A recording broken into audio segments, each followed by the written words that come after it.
이제 어제 이어서 할 건데요. 오늘 잠깐 그 보충 프린트부터 한번 몇 페이지 좀 보고 가시죠. 그래서 몇 페이지부터냐면 1페이지부터 보시면 보충 프린트 1페이지부터 보시면 이제 이 표를 가지고 이제 맨 마지막 날 다시 한번 복습을 해드릴 예정인데요. 이 표를 항상 여기다가 내용을 요약하는 걸 해야 나중에 상담할 때 한 번에 볼 수 있거든요. 그래서 이 표가 그런 의미에서 의미가 있는 거기 때문에 내용을 앞에다 더 써주시면 되고, 이 페이지는 이미 한 번 했었으니까 잠깐 넘어가고, 자 3페이지도 자 봤었어요. 그 다음에 4페이지도 봤었고, 그 다음에 5페이지 정도 보시면 이 이제 법률신문에 난 기사를 갖다 놨는데, 이 변호사님이 사례를 든 게 이게 거기 보면 이제 우리 땅콩 해양 사건에 대해서 이제 소송 비용 분담 비율이 조금 부당한 거 아니냐 해가지고, 거기 보면 그 두 번째 거기 보면 그 뭐 대한항공 측에 3천만 원 인정되고, 그 다음에 그 뭐 부사장 일정하고 2천만 원 인정하면서도 뭐 대한항공이 지출한 소송 비용의 90%와 뭐 조전 부사장에 대한 전액을 공탁했던 이유로 소송 비용 전액을 같은 사무장에게 부당하라고 판결을 하셨다 해가지고, 그 이제 이런 경우에 뭐 소송 비용이 1,040만 원 수준이라고 한다 해가지고 이게 소송 비용 부담이 꽤 많은 거고, 이게 소가가 높으면 굉장히 많거든요. 예를 들어서 지금 아까 그래서 그 밑에 보면 현재 법원의 소송 비용 부담 방식과 관련은 거의 예외를 두지 않고 청구 금액 대비 인용액의 비율로, 그래서 어제 말씀드렸듯이 이런 비율을 하는데, 예를 들어서 지금 만약에 2억 원 했을 때 변호사 보수가 얼마 정도 되냐면 표를 한번 보세요. 변호사 보수를 보면 우리 그때 9,000원이라고 했었는데 없었으면 거기 보충 프린트 보시면 있지만 2억 같은 경우는 이 1,040만 원이거든요. 보수표에 보면 그 몇 페이지였죠? 23페이지. 23페이지에 보시면 변호사 보수표에 보면, 물론 이게 그 2018년 3월 달이니까 이 소송이 언제 제기됐는지 모르지만 지금 현재로서는 1,040만 원이잖아요. 그래서 여기 보면 1,040만 원 딱 나온 게 왠지 이 숫자 같긴 한데 이렇게 다 계산해서 나오지 않았을 거예요. 그래서 2억 원일 때 이만큼이고, 그 다음에 그래서 여기 보면 이게 이제 그 소가가 얼마냐에 따라서 보는데, 아마 그 부진정 공동이나 뭐 부진정으로 다뤘다면 소가가 2억이겠죠. 그래서 아마 1,040만 원이 나오지 않았을까 이렇게 생각이 들긴 하는데, 근데 여기 보면 뭐 소가 뭐 청구 그 90%를 부담하라고 이렇게 나왔다고 해가지고 이건 좀 부당한 거 아니냐 이렇게 나왔는데, 지금으로서는 대부분 이렇게 나오기 때문에 뭐 이건 현재 이렇게 나온다, 현재도 이렇게 나온다. 어제 책에서 봤듯이 지금도 이렇게 나온다고 보시면 되고요. 그 다음에 우리가 이제 소송 비용에서 독특한 게 6페이지 보시면 이런 게 하나 있어요. 6페이지 보시면, 자 우선은 법조문을 그 6페이지 제가 줄을 쳐놨죠. 민사소송법 117조 1항이 어떻게 되어 있냐면, 원고가 대한민국의 주소, 사무소, 영업소를 두지 않을 때, 그래서 이런 경우와 그 다음에 그거 보세요. 소장 준비서면 그 밖에 소송 기록에 의해서 청구가 이유 없음이 명백한 등 소송 비용에 대한 담보 제공이 필요하다고 판단된 때는, 자 피고의 신청이 있으면 법원은 원고에게 소송 비용에 대한 담보를 제공하도록 명한다 해가지고 요즘에 이렇게 좀 쓰거든. 그래서 원고가 너무 터무니없는 소송을 걸어왔을 때 피고가 방어할 수 있는 첫 번째 방법이 뭐 청구 기간이나 소각화 뭐 이렇게 해달라고 하는 걸 떠나가지고, 너 쓸데없는 소송을 제기함으로써 내가 나중에 이겼을 때 너한테 소송 비용을 청구할 수 있으니까 이걸 법원에다 맡겨라 이렇게 청구해가지고, 특히 이렇게 막 엄청나게 많은 소송을 그 소가를 제기해서 들어오는 경우가 있거든요. 그래서 이런 경우에 생각보다 이 실무에서 있어 보면 소송 비용 담보 제공 명령 신청해가지고 이제 이걸 안 내가지고 기각당하는 거 꽤 있거든요. 그래서 이게 조문에는 1항에 보면 피고의 신청이 있고 2항에 보면 이제 직권으로도 할 수 있다 이게 돼 있거든요. 그래서 이게 우리가 이제 피고 입장에서 맨 처음 방어할 게 만약에 터무니없는 소송이 크게 들어왔을 때 소송 비용을 법원에 맡겨라 이런 걸 이 법원에다가 신청할 수도 있거든요. 이 방어 방법 중에 하나. 그래서 저도 이 결정문을 들고 온 사람을 이제 한 서너 명 봤는데, 이런 제도가 있구나. 그래서 방어 방법에서 이런 게 있습니다. 그 다음에 이제 다음 페이지 보시면 7페이지에 이런 게 있죠. 그 왼쪽에 보면 소송 비용 부담 및 확정해가지고 이런 경우에는 그 이유를 먼저 보면 피신청인이 소를 취하했다. 그러니까 피신청인이 원고가 되겠죠.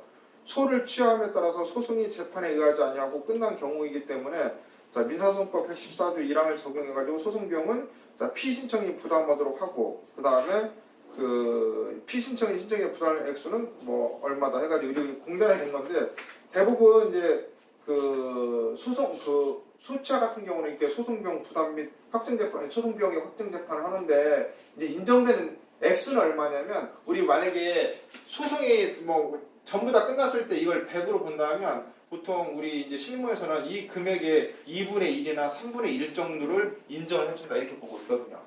왜냐면 다 인정해주는 않고 왜냐면 중간에 끝났잖아요. 다만 우리 공단 변호사 보수는 너무 작기 때문에 대부분 들어가면 이제 특별한 일을 좀 다 인정을 해주더라고요. 저도 이거 몇 번 해봤는데 그래서 이거 보시면 이렇게 돼 있죠. 그래서 그 여기 보면 그 이게 지금 2016나 이렇게 그래서 지금 뭘 취한 거예요. 여기 보면 나 사건에 대해서 취하했죠. 그래서 여기 보면은 자, 피신청인이 소를 취하에 따라서 그래서 이게 지금 항소 취하예요, 소취하예요? 소취하? 자, 이게 항소 취하예요, 소취하예요? 항소 취하 같은데. 여기 보면 근데 여기 보면 내용으로 좀 알 수 없지만 이유를 보면 피신청인이 소를 취하했다고 했죠.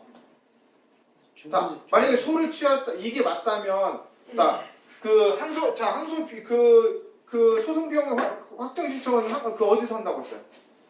기억이 안 나죠. 자, 그걸 몇 페이지에 나와 있다고 했죠? 그래서 그게 책에 보면 취하에서 보면 그 81페이지 정도 나와 있거든요. 81페이지나 그래서 이런 것들은 이제 책을 찾아볼 필요가 있는 거거든요. 81페이지에 그 줄을 친 부분 있죠. 그래서 81페이지 보시면 줄 친 부분 따라서 거기 보면 항소심 단계에서 소취한 경우는 1심과 그 항소심 전체에 대한 소송 비용 부담 재판을 항소심 법원에 신청해야 된다. 이게 만약에 그 만약에 그 소취하가 맞다면 여기 보면 1심 비용과 2심 비용을 같이 해가지고 항소심 법원에 한다고 했죠. 자, 그러면 여기서 보면 여기 1심 비용을 빼먹었죠. 아마 1심 비용은 왜 빼먹었냐 아마 이제 당사자가 소송해가지고 빼먹었는데 정확히 말하면 1심 비용도 청구할 수 있었는데 그 뭐 이렇게 그때 당시에는 그 이게 사건 번호가 2016 카왕이잖아요. 그래서 여기 보면 그 우리 비용만 청구한 거죠. 의뢰자 뭐 출석비용 이런 거 빼버리고 그래서 이게 만약에 소취하가 맞다면 이렇게 놓은 거 만약에 항소취하 그래서 우리 법원에서도 이제 이게 소취하냐 항소취하냐는 뭐 정확히 쓸 것 같긴 한데 그래서 소를 취한 게 맞다면 그 다시 81페이지 봐가지고 이런 경우는 전체 다 무너지는 거기 때문에 1심과 항소심 전체에 대한 소송비용 부담의 재판을 항소심 법원에다가 신청해야 된다. 이걸 보셔요. 그래서 어떤 결정문이나 판결 나왔을 때 그게 진짜 맞는 건지는 별개의 문제다 그거죠. 그래서 자 여기 보시면 1심 제가 보기에는 2016년도까지 보면 우리가 제가 봤을 때 1심 법원까지 생각을 안 했거나 아니면 그 비용이 우리 비용이 아니니까 놔두거나 했겠죠. 그러면 여기서 1심 비용을 빼먹었으면 1심 비용을 다시 청구할 수 있어 없어요? 1심 비용을 다시 청구할 수 있어 없어요? 그건 이제 보는 사람에 따라 다른 거죠. 왜냐하면 여기 1심 비용에 대해서 청구한다는 얘기가 있는지 없는지 봐야겠죠.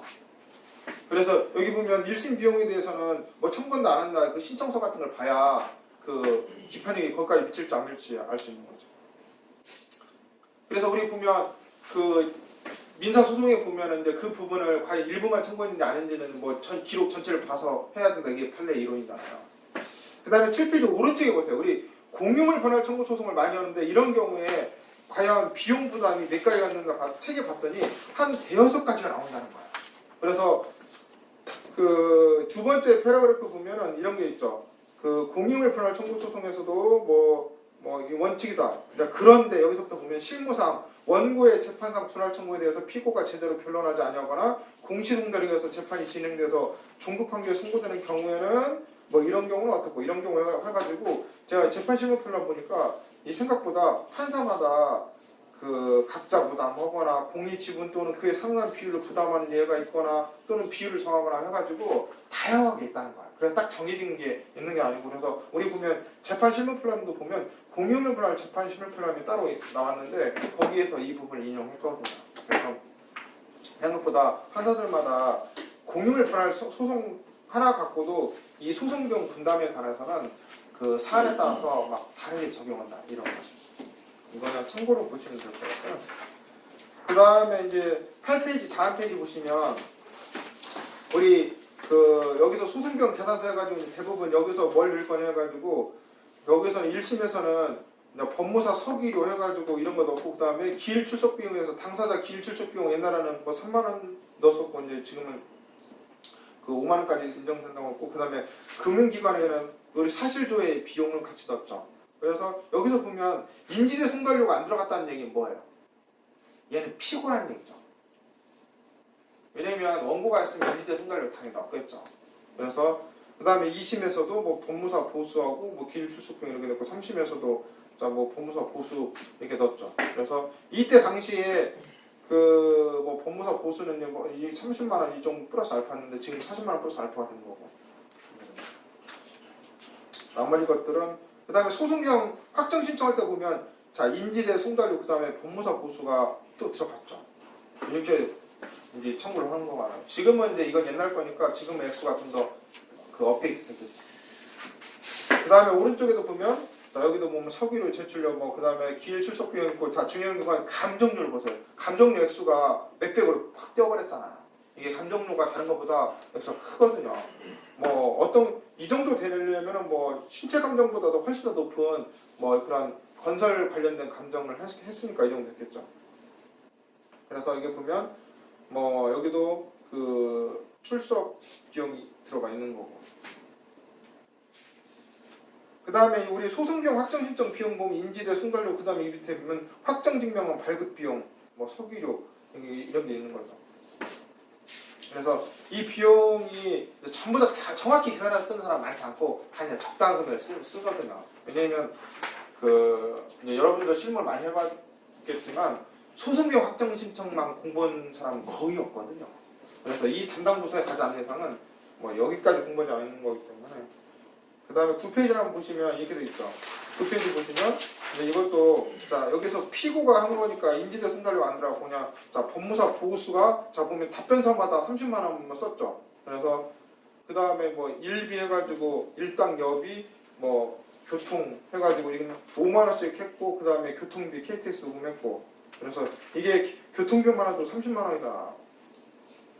그래서 이게 지금 2,200만 원 쪽 소송인데 그 다음에 소송비 확정할 때 인지대 송달료 서기료 이렇게 해가지고 이 비용이 꽤 들었죠. 근데 여기서 정확히 말하면 법무사 보수표에서도 빠진 게 보면 그 뭐가 빠졌냐면 벌써 부가세가 빠졌죠. 그래서 그 전부 다 넣으려면 정확히 보수표를 보고 써서 넣지 않으면 이게 하나씩 빠지거든요. 예를 들어서 부가세만 해도 10%이기 때문에 몇십만 원이면 지금 그 한마디 때문에 빠진 거죠. 생각보다 이런 게 좀 빠지거든요. 그 다음에 뭐 10페이지는 어제 썼고, 그 다음에 11페이지도 우리 집행비용, 그 채권, 뭐 집행비용 할 때 보면 이게 그 채권한님이 추신명령 신청할 때 집행비용 같이 신청할 수 있다 해가지고 그 이제 요즘 양식은 우리 공단 양식도 이제 이렇게 바뀌어져야 될 때가 이제 온 거죠. 그 다음에 이제 12페이지 한번 보세요. 12페이지 보시면 소송비용 계산서 해가지고 대부분 별줄 이렇게 넣는데 우리 보면 우리 공단에서 한 거 보면 뭐 인지대 송달료 해가지고 이제 이렇게 실제로 인지대 송달료 이런 것들은 실제로 쓴 금액만 이렇게 인정해주고 그 다음에 감정료 해가지고 자 여기 보면 자 여기 소송비용 계산서는 신청인과 피신청인 부담으로 정확히 나눴죠. 왜냐면 이제 신청인도 하고 피신청인도 나도 이때 이 기회를 통해서 소송비용 확정 신청했는데 중요한 거 보면 자 왼쪽은 신청이니까 자 인지대 송달료 들어가서 왼쪽은 원고였죠. 피고는 그 이제 뭐 이렇게 감정력 정도만 들어갔는데 여기서 보면 자 법무사 보수도 뭐 원고만 썼던 것 같고 그 다음에 여기서 보면 이제 부담 비율을 거기 2분의 1, 2분의 1로 했잖아요. 이렇기 때문에 원고나 피고가 서로 자기가 들어간 비용을 각자 계산할 필요가 생긴 거죠. 그래서 원고가 다 계산해봤더니 2분의 1까지 했더니 56만 7천 원이고 피고가 그 피신청인이 액수를 했더니 뭐 20만 원 나와서 그리고 2분의 1에 10만 원 해가지고 이제 이걸 상계 이게 절차대에서 상계를 한 다음에 청구 금액이 이제 줄 금액이 46만 7천 원 이렇게 나온 거죠. 그래서 이게 만약에 이건 법원에서 한 걸 그대로 이제 갖다 놓은 건데 원고도 내가 맨 처음 신청했는데 피신청인도 나도 이 기회 받겠다 이렇게 했을 때 그럼 너도 액수를 써서 내봐라 해가지고 이렇게 그 대조를 시킨 거죠. 그래서 계산할 때는 이렇게 계산을 해야 편한 거거든요. 근데 여기서 부담 비율이 2분의 1씩이잖아요. 그렇기 때문에 이렇게 계산할 필요가 있는 거고 그럼 그 밑에 제가 CF원들은 각자 부담이라고 했죠. 그래서 교재 97페이지 한번 보세요. 97페이지 보시면 이런 말이 있어요. 97페이지 보시면 하나 네 번째 줄 보세요. 자, 소송 비용을 각자 부담하기로 한 재판의 경우에는 쌍방 누구에게도 신청의 이익이 없다. 그래가지고 각자 부담하게 되면 이건 말 그대로 이 비용은 원고 각자 부담이기 때문에 소송 비용 부담 그 확정 신청을 할 수가 없거든요. 자, 이게 2분의 1과 다른 점이죠. 2분의 1이라는 건 원고가 들어간 비용의 2분의 1을 계산하고 피고가 들어간 비용의 2분의 1을 계산해가 서로 뭐 깔 수 있는 거고 만약에 이 사건에서 피신청인이 만약에 항변을 안 했다. 자기가 소송비용 확정을 얼마 상계 안 하겠다면 원고 56만 7,826원만 계산해서 그냥 보내주거든요. 피고가 나는 뭐 다음 기회에 하겠다든지 아니면 이번 기회에 주장 안 했다면. 자, 그래서 이게 바로 각자 부담과 다른 거고 그 다음에 이제 12페이지 보시면 이렇게 됩니다. 소송 비용을 자 원고는 80% 8대 2로 했을 때 이렇게 계산을 해가지고 나온다 그거죠. 근데 여기 보면 우리 공단을 쓴 건데 공단에서는 원래 속가는 뭐 이만큼이지만 우리 공단 비용 보수는 생각보다 더 적은 거죠. 그래서 여기 보시면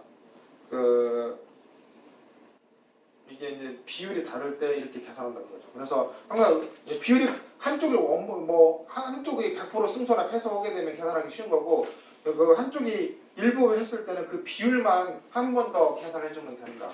그래서 나중에 의뢰자들이 뭐 물어볼 때도 이런 방식을 따라가야 놓치지 않는 거거든요. 그래서 여기서는 보면 정확히 예를 들어 12페이지 보시면 우리 공단에서 했을 때 1심에서 변호사 보수, 인지대, 송달료, 감정도 다 했겠지만 정확히 보면 변호사 보수에다 출석 비용도 청구를 할 수가 있었던 거거든요. 근데 우리 공단에서는 이제 그걸 규범적으로 그걸 청구할 수 있느냐 이건 이제 거기 산정하는 게 없기 때문에 또 그건 별개 문제다. 그런데 청구는 할 수 있겠죠. 받지 못하겠지만. 자, 그래서 이렇게 됐고. 그 다음에 이제 13페이지 한번 보시면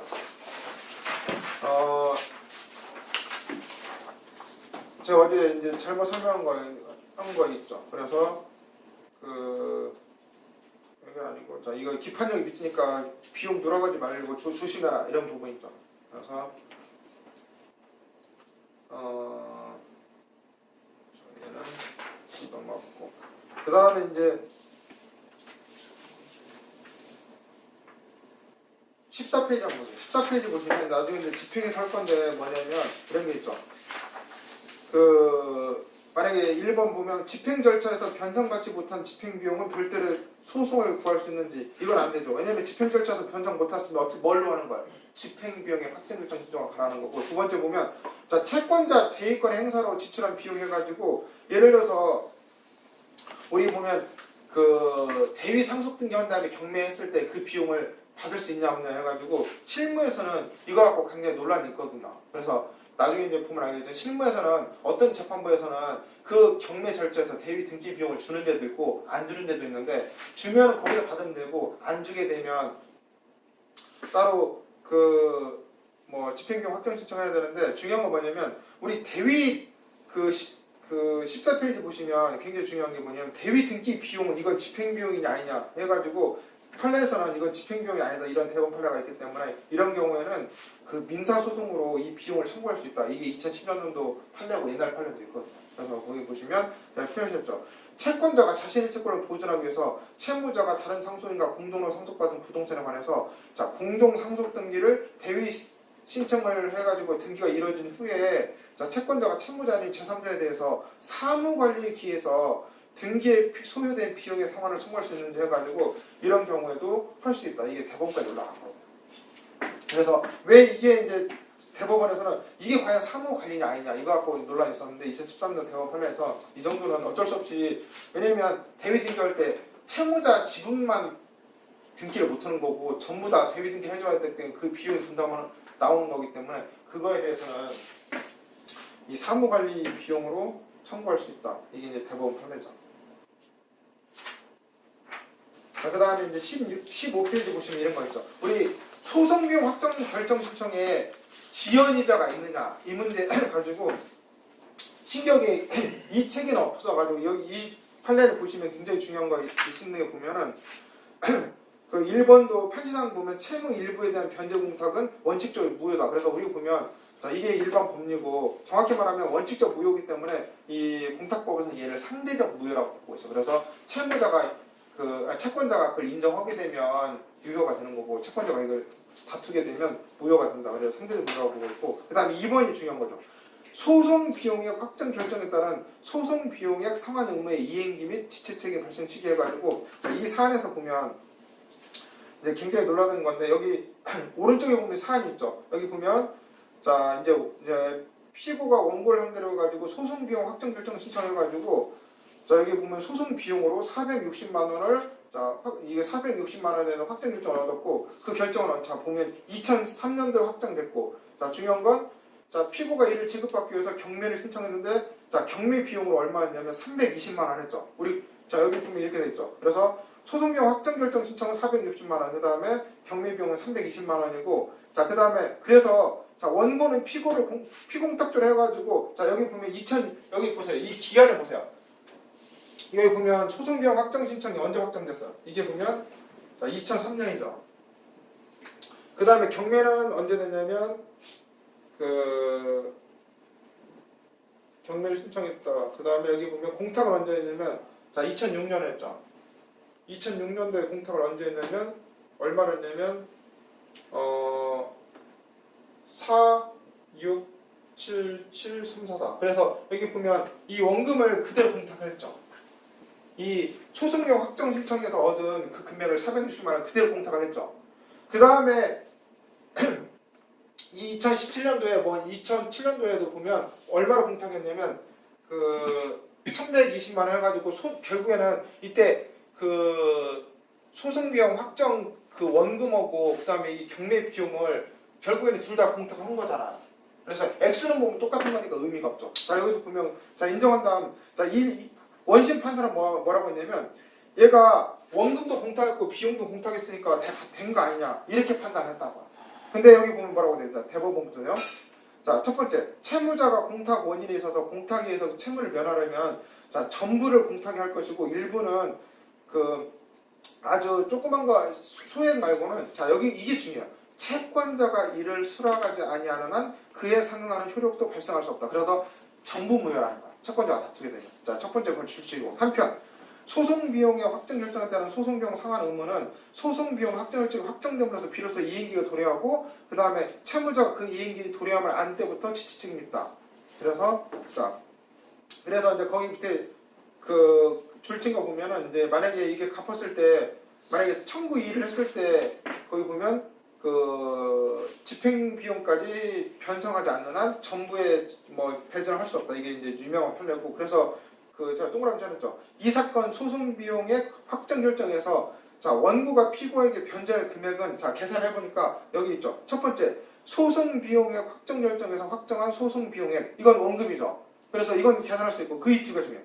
그에 대한 변제기 이후의 지연 손해금. 그래서 안 때로부터 이때까지의 지연 손해금 우리 보통 이제 5%라고 보고 있는데 이 금액 플러스 강제 집행 비용인데 이 사건에서는 원고가 2006년도에 변제 공탁은 460만 원하고 2007년도 변제 공탁 320만 원은 자 각각 그 일부만 변제 공탁 헌금 때문에 여기 보면 이 상대방이 이 수령 거절 의사를 표시했기 때문에 얘는 무효다. 자 무효기 때문에 전체가 무효가 되는 거죠. 그렇기 때문에 얘가 이 경매도 계속 진행돼야 되는 것 같고 그렇다고 하죠. 그래서 생각보다 우리가 보면 소송 비용 확정 신청할 때는 얼마 비용 확정한다고 하죠. 이자가 안 나와 있는데 불구하고 판례에서는 이 이행기가 도래했을 때 이때부터 지체 책임진다 해가지고 해석으로 인정한 거죠. 그래서 이게 실무에서 굉장히 유명한 판례인데 이 미가능돼가지고 많이 알려지진 않았는데 실무에서는 그래서 이자라는 건 이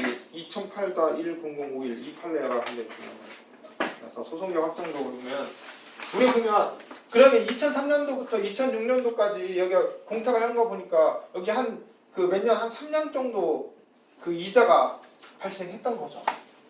3년 동안 이자. 근데 3년 동안 이자라고 하면 얼마겠어요? 금액으로는 작은 거죠. 왜냐면 원금이 얼마였어요? 그 원금이 그 460만 원 정도 했으니까 얘를 그 5% 해가지고 하면 3년간 끼워봤자 15% 정도 되죠. 액수는 작지만 중요한 건 이 원금 대비 비율이라고요. 그래서 이걸 그 우리 보면 근소한 범위가 아니고 차이가 큰 범위라고 해가지고 이 피고가 같으니까 이걸 그 무효라고 봤던 거죠. 자, 그래서 우리가 항상 볼 때 보면 공탁 문제 나왔을 때 첫 번째 문제는 이 공탁이 유효야 무효야 이걸 봐야 되거든요. 근데 대부분 공탁은 무효거든요. 왜냐면 이제 다른 재판상 담보 공탁은 유효가 있지만 이 변제 공탁 같은 경우는 변제 제공을 해야 되잖아요. 근데 대부분의 사람들은 그게 기분 나빠서 또는 얘 만나기 싫어서 공탁하는 게 대부분이기 때문에 그렇게 공탁을 해요. 근데 공탁서에 보면 뭐라고 써있냐면 이 상대방한테 채권자한테 변제 제공을 했는데 걔가 안 받아가 공탁한다. 관용적으로 문구를 써있어요. 왜냐하면 그게 없으면 공탁 요건이 아니거든요. 그래서 사람들이 와서 상담할 때 가장 억울한 부분이 뭐냐면 얘가 나한테 오지도 않았는데 준다고 하지도 않았는데 공탁했다. 이 주장 자체에 보면 얘가 변제 제공이 없었다는 거고 그게 공탁이 무효라는 거야. 근데 우리가 이제 상담할 때 보면 그게 공탁이 유효라는 거 전제해서 그걸 공탁을 찾을 생각만 하는 거거든요. 찾을 생각을 할 필요가 없는 거고 그 공탁이 무효라는 걸 전제해서 상담을 하고 그 공탁이 무효라면 얘가 보면 자, 공탁이 무효라면 나중에 뭐 공탁도 그러겠지만 공탁이 무효라면 그 이런 말 있죠. 자, 만약에 이 공탁자가 보세요. 공탁자하고 이제 피공탁자가 있는데 이건 이제 변제 공탁일 때 얘기고 자, 변제 공탁일 때 피공탁자가 있는데 자, 공탁자가 이렇게 돈을 찾아갈 청구권이 회수 청구권이고 피공탁자가 돈을 찾아갈 게 출국 청구권인데 그래서 얘를 합쳐서 이제 지급 청구권이라고 하는데 자 그래서 우리가 공탁이 무효라면 이 피공탁자는 돈을 이제 회수할 수 있는데 이 회수 청구권에 그냥 압류 추심을 해버리면 되거든요.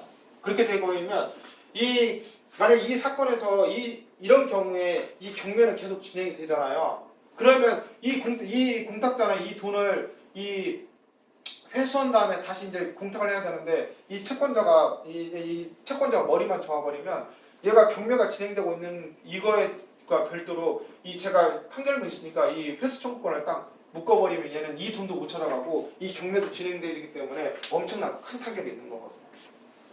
물론 요즘에는 이제 이 집행권은 하나 경매되고 있으니까 여기 하나 집행되고 있는 거고 여기 하고 있는 게 이게 이제 과잉 압류다 이렇게 주장하는 사람이 있긴 있는데 이제 그걸 뭐 아무튼 뭐 가능하다는 논의도 있으니까 그래서 실무에서는 이 부분을 항상 공탁이 일어났을 때는 이게 유효야 무효야 이걸 먼저 전제를 해야 되거든요. 근데 우리 그 법원의 사람들은 이게 무조건 유효다 이런 전제로 상담을 하기 때문에 답이 많이 틀려지거든요. 근데 의뢰자들은 억울하다 하는데 그 주장 자체에 이게 공탁이 무효라는 주장을 하고 있는 거거든요. 그래서 생각보다 공탁이 무효인 게 되게 많아. 우리가 그냥 넘어가서 그런 거죠. 그 다음에 16페이지 보시면 이런 뭐냐면 이 재산 조회 비용, 우리 이제 다른 일반인들은 생각할 수 없는 게 우리 공단에서는 재산 조회 비용을 이제 굉장히 많이 들잖아요. 우리가 이제 재산 조회 비용에 이제 이런 사건이 있어. 우리 임금 사건 같은 경우 많이 해달라고 하잖아요. 그 임금 사건자가 뭐라고 주장했냐면 여기 별지에 있는 그 재산 조회를 전부 다 해주세요. 이렇게 했어요. 그래서 우리 한번 해봤거든요. 이게 얼마 나오지? 110만 원 정도 나왔어요. 그랬는데 나는 무료 대상자니까 전부 해달라고 했어요. 그러니까 이제 뭐 이렇게 과연 이걸 다 해줘야 되느냐 안 해줘야 되느냐 대부분 이제 한 10개나 뭐 15개 인가를 하는데 이 사람 꿀꿀해가지고 전부 다 해달라고 했을 때 이제 이거 이제 논란이 있었는데 그래서 이제 그걸 한번 계산해봤고 여기서 문제는 뭐냐면 그 비용이 많이 들어갔을 때 이걸 상대방한테 이제 청구를 했을 때 어떤 이제 이게 논란이 두 개 있는데 그래서 이게 실제로 공단에서 지금 하나는 할 건 지금 하나 하고 있는 건데 왼쪽은 뭐냐면 옛날에 어떤 곳에서는 뭐냐면 이건 이미 이제 독립한 집행 결정 봐가지고 집행 비용의 확정 결정 신청해가지고 그걸 받아준 거거든요. 그래서 거기 보면 저 카조 재산조회 사건 해가지고 그때 보면 이제 신청인이 집행비용 확정을 구해온 거 이런 거 우리 공단 말고는 안 해요. 그래서 피신청인 시청에 부담해야 할 집행비용액은 20만 3천 해가지고 이만큼을 해준 경우가 있는데 자 그래서 이걸 가지고 이제 다른 지구에서 한번 했더니 이제 어떤 사법보좌관이 어떤 보정령이 냈냐면 이 재산조회라는 건 그런 집행절차의 어떤 부수적인 절차이기 때문에 만약에 재산조회해가지고 재산이 나오면 그 재산 그 강제집행 절차에서 거기서 재산조회 비용을 청구해라 이런 사법보장안이 이렇게 보정이 나왔거든요. 그래서 이제 여기서 다투고 있는데 그런 이 사법보장안 논리도 만약 완전 틀린 건 아닌데 다만 뭐 어떤 문제가 있냐면 그러면 만약에 재산조회했는데 재산이 안 나오면 이 비용을 못 받는 거냐 이런 단점이 있기 때문에 저는 뭐 집행비용 확정 신청하는 게 맞다고 생각해가지고 다투고 있는데 아무튼 집행 이런 재산조회 비용도 결국은 집행이기 때문에 소송비용 확정으로 아닌 거 이제 집행비용 확정으로 가는 게 맞는데 이제 과연 그 바로 할 수 있느냐 아니면 그 재산이 나온 다음에 거기서 분집행할 때 받을 수 있느냐. 근데 그건 제가 왼쪽이 맞을 것 같긴 해요. 완전 다른 판례가 안 나와가지고 그래서 이런 것들은 책이 없고 이 책을 아무리 찾아봐도 여기 나와 있잖아요. 그래서 이제 문제가 되는 거죠. 자, 그래서 이런 것도 있고 그 다음에 이제 17페이지 보시면 이제 이건 청구취지 이건 다 나오고 18페이지까지 넘어가시고요. 그 다음에 어디 19페이지는 어디 했고 19페이지는 뭐 했고 그 다음에 21페이지에서도 우리 증인에 대한 뭐 일당, 여기, 숙박 이런 게 있는데 이게 이제 본인 출석 비용도 그대로 준용이 된다고 했고 그 다음에 22페이지 보시면 왼쪽에 보면 법무사 보수표가 새로 바뀐 거 있고 그 다음에 22페이지 오른쪽 설명했고 23페이지 변호사 보수 자 설명을 했고요. 그 다음에 24페이지에서는 그 소송비용이나 집행비용 관련된 법조문을 저희가 다 갖다 놨는데 뭐 이런 단어 한번 했죠. 그 다음에 25페이지에서는 뭐 했었고 그 다음에 26페이지를 한번 보세요. 26페이지 보시면 우리 이제 오른쪽은 어제 청구 이후에 청구인을 했었고 왼쪽에 보면 뭐가 있냐면 이런 게 있죠. 소송비용의 확정결정 승인 신청해가지고 이건 뭐냐 우리 공단에서 내부적으로 보면 사건에 대한 뭐 우리 내부 규정이 있어서 이만큼 알려져 있잖아요. 우리 국가소송 같은 경우에도 자기네들도 이제 자기 그 그 공익법무관이 소송 수행자가 있을 수 있지만 그런 경우는 돈이 안 되겠죠. 돈을 못 받는 건데 누가 하냐면 거기서도 저런 다른 기관에다 다른 변호사한테 이제 소송을 위임할 이제 돈 나가는 거나 어려운 거 했다면 밖으로 외주를 줄 거 아니에요. 이때 그 소송비용 확정 신청할 때 그런 양식이거든요. 그래서 여기서도 보면 그 사건 번호는 필요 없고 그 신청이 대한민국이죠. 그 다음에 수행청은 뭐 자산관리공사 해놨는데 중요한 거 보면 변호사를 선임했기 때문에 그 이런 경우에 여기서도 보면 뭐 착수고 뭐 성공보수 해가지고 이만큼을 들어가지고 그 상대방한테 청구하는 거거든요. 그래서 우리 보통 이게 조상 땅 찾기에서 이 피고가 그 원고가 패소한 거였거든요. 여기서 보면 그 승인 예외 해당 여부 해가지고 이런 거죠. 우리도 보면 이 소송비용 받을 게 있어도 떨어버리는 거 있잖아요. 그래서 액수가 얼마 미만이고 그 다음에 상대방이 파산 연체가 이렇게 떨어버리는데 국가도 보면은 자 청구할 수 있는 금액이 30만 원 미만인데 자 30만 원 왜 미만? 우리 30만 원이 한번 나왔었죠. 어디 나왔었죠? 변호사 보수의 최저 한도가 그만큼이다. 그래서 얘네들도 이렇게 떨어지고 그 다음에 상대방이 뭐